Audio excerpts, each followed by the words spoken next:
Application for the xsense Link Pro carbon monoxide alarm.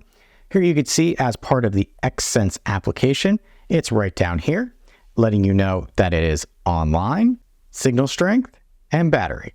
Also, for this one, you can see CO levels in parts per million. So if you saw something there that's anything greater than 0, you'll know you have to worry. If I tap on this, it will bring me into the device itself, or if I select the sprocket icon right here, it will also bring me into the device. At the top, we could see large parts per million, Wi-Fi, and battery. Starting at the top here, we can change the name of this device by selecting this option.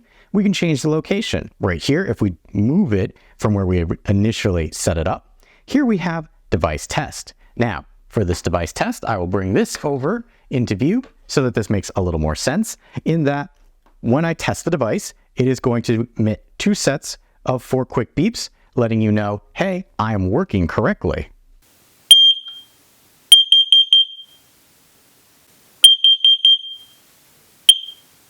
And it shows that it passed, as well as it lit up the backlight right there.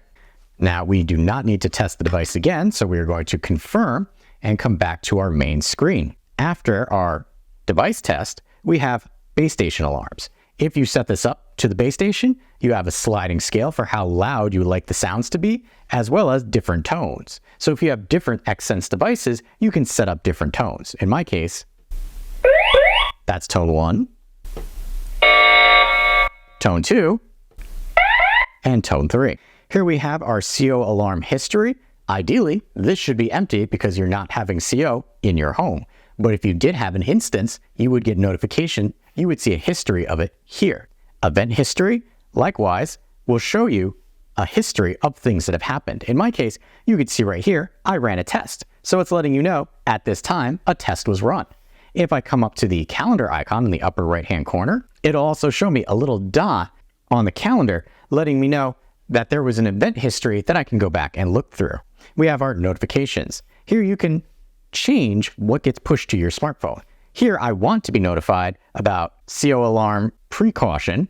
I want to know about CO alarm triggering. I don't care when the alarm ends or when the device is silenced, or if a device test is ran. If I did have this on when I ran that test, I would have gotten a notification. Device malfunction, want to know about that, and I want to know about low battery. Here we have offline notification.